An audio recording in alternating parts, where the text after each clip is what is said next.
Between the cornfields of Washington County and the foothills of the Appalachians is Clear Spring, where people feel lucky to live.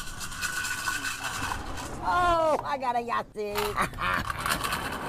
A town of about 400. Oh, I love it, everybody's really nice.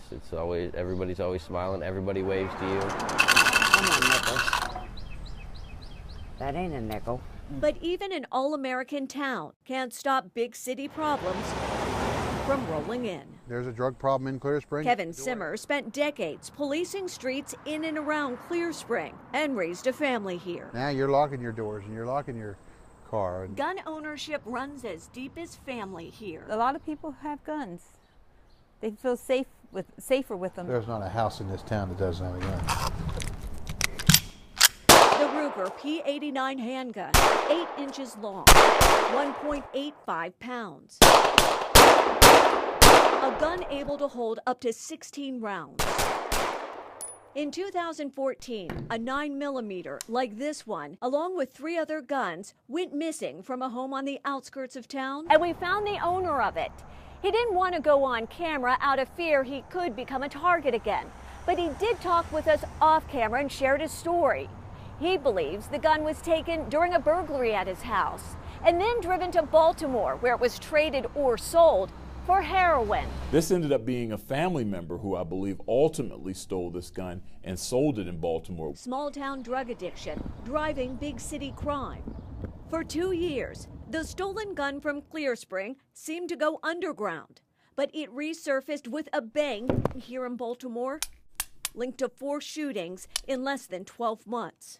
3 happened in West Baltimore. First, it was used to shoot 2 people inside a car. 10 months later, a teenager shot in the leg.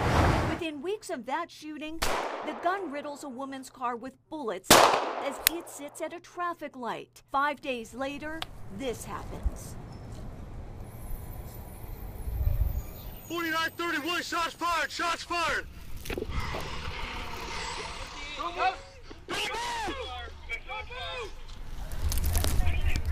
In February, 18-year-old Curtis Deal ran from Baltimore police. That gun from Clear Spring was in his hand. The one that 3 years earlier disappeared in a home burglary some 85 miles away. A gun Curtis Deal begins to raise when a police officer shoots him dead. These guns are passed around from person to person, from criminal to criminal. A Bureau of Justice report showed that between 2005 and 2010, 1.4 million firearms were stolen from private owners. Last year alone, the FBI says more than $155 million in guns were stolen across the United States. It is a prized commodity. On Baltimore streets, guns like the stolen Ruger can sell for 3 times as much as the original owner paid. The force driving that enormous markup. The narcotics fuel the demand for the firearms. It all goes together. The theft, the guns, the robberies, all that stuff is intertwined.